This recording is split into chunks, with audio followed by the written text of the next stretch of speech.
मौजूद हैं एनएसयूआई और यूथ कांग्रेस के पदाधिकारियों के साथ लोकसभा चुनाव के बारे में और कल एनएसयू के जो प्रदेश अध्यक्ष आ रहे हैं उनके बारे में जानना चाहेंगे। आप एनएसयू से जुड़े हैं और राजकीय भावदल छात्र संघ के अध्यक्ष भी हैं भाई आरन, आप बताएं। देखो, पिछले काफ़ी समय से एक बहुत ही बड़ा मुद्दा जो कि देश में है, क्योंकि मैं खुद युवा हूँ और मैं भी एक रोजगार की तलाश में इस जगह आया हूँ और बहुत सी जगह मैं ट्राई करता हूँ। देश का जो सबसे प्रथम मुद्दा है हमारे युवाओं की नज़र से वो बेरोजगारी है। क्यों? क्योंकि हमारे जो देश के माननीय प्रधानमंत्री जी हैं श्रीमान नरेंद्र मोदी जी, वो सिर्फ बात क्या करते हैं हिंदू मुस्लिम, ना उनसे हम कर सकते हैं महंगाई की बात कर सकते हैं, ना हम उनसे कोई रोजगार की बात कर पाते हैं। क्यों? क्योंकि वो जनता के सामने नहीं आते। वो क्या करेंगे, अपना प्रोटोकॉल है वो आगे एक लिस्ट भेज देंगे कि हम पहुंच रहे हैं और हमारा स्वागत करेंगे। कांग्रेस अपने मुद्दे क्यों नहीं पहुंचा पा रही? बेरोजगारी का मुद्दा है या जो अन्य ज्वलंत मुद्दे हैं उन पर जनता का ध्यान क्यों आकर्षित नहीं करवा पा रही? मैं जब से इस राजनीतिक जगह में सक्रिय हूँ तब से मुझे मेरे पिताजी के द्वारा, मेरे दादाजी के द्वारा ये बताया गया है कि जब तक कांग्रेस सरकार थी, देखो मैं ऐसे नहीं कहता कि कोई पार्टी अच्छी होती है, मैं ऐसे नहीं कहता कि कोई संगठन अच्छा होता है, अच्छा होता है इंसान। आज आप देख सकते हैं आपके सामने ये अभी पिछले काफी दिनों से इलेक्ट्रिकल बॉन्ड का जो चल रहा है बहुत ही बड़ा मैटर है, उसको उजागर नहीं करना चाहिए। क्यों? क्योंकि जो मीडिया है वो पैसों से पूरी चुकी है।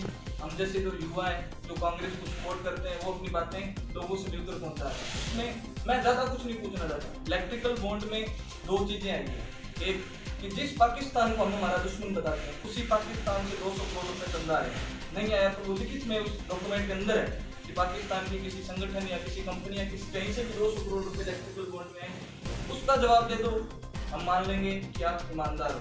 उसके बाद एक गेम आया था जिसको बीजेपी ने बहुत बड़ा एक फंडा बताया था बच्चों को बर्बाद करने के लिए, पबजी। उस पबजी को बैन कर दिया, लेकिन फिर भी उनसे उन्होंने चंदा लिया, उसमें भी कुछ करोड़ रुपए पबजी से मिले हैं। तो इस तरह के जो मुद्दे हैं वो ये उजागर नहीं करते। इन्हें सिर्फ मतलब है कि धर्म के नाम पर इंसानों को लड़ाओ और वोट पाओ। आज हम आपके साथ बैठे हैं, मैं हिंदू हूँ और ये हमारे नवाब भाई मुसलमान हैं, हम दोनों में बिल्कुल भी कोई भी मतभेद नहीं है। और अगर आप अभी यहाँ पर किसी भी भाजपा नेता को बिठा दो, वो इस तरह से हमें कर देगा कि हम एक दूसरे के दुश्मन बन जाएंगे। इस समस्या से निजात कैसे मिलेगी? लोकसभा चुनाव जो गंगानगर का चुनाव है इसमें आप क्या देखते हैं? देखो, मैं इस चुनाव को उस तरीके से नहीं ले रहा कि कोई सरकार बनेगी। मैं इस चुनाव को उस नजरिए से देख रहा हूँ कि हमारा देश का लोकतंत्र बचेगा, क्योंकि देश में डिक्टेटरशिप बढ़ रही है। और उसका बहुत ही अच्छे उदाहरण हमारे गाँव में, हमारे गाँव में जो हमारे कुछ पदाधिकारी हैं जिनके घोटाले सामने आए थे, ठीक है, और वो पहले से उनके कुछ नहीं कांग्रेस को सपोर्ट करती थी, और मेरे सामने एक भाजपा के बंदे ने उनके साथ मीटिंग की, उनको बीजेपी मिल गया और उनके सारे मुद्दे कर। तो मतलब अगर मैं चोर हूँ और अगर मुझे चोर से मतलब साहूकार बनना है तो मुझे बीजेपी ज्वाइन करनी चाहिए।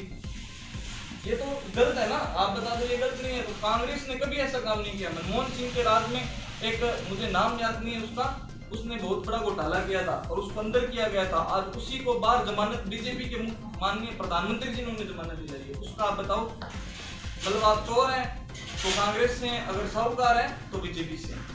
लेकिन ये साहूकार इस देश में नहीं चलेगी, इस देश में लोकतंत्र बचा रहेगा। और मैं आने वाले 19 तारीख को इस लोकसभा क्षेत्र गंगानगर के सभी लोगों से यही अपील करूंगा कि कुलदीप जी इंदौरा जो हमारे कांग्रेस के प्रत्याशी हैं उन्हें भारी मतों से विजय दिलाएं और देश के लोकतंत्र को बचाएं। भाई नवाब जी यूथ कांग्रेस विधानसभा के अध्यक्ष हैं, आप भी छात्रों के बारे में बताएं, लोकसभा चुनाव के बारे में। मैं तो ये बताना चाहता हूँ कि माननीय प्रधानमंत्री जी ने युवाओं को सबसे पहले इकट्ठे काम कर, उन्होंने कहा था कि हर साल में 2 करोड़ युवाओं को नौकरी दी चाहिए। 10 साल होने को आ गए, अभी तक किसी युवाओं को कोई नौकरी नहीं मिली। खाली जुमले की बात करती है बीजेपी पार्टी और इनके पास कुछ नहीं है। और हम तो ये चाहते हैं कि गरीब की कोई आवाज़ उठाने वाली पार्टी है तो कांग्रेस पार्टी है।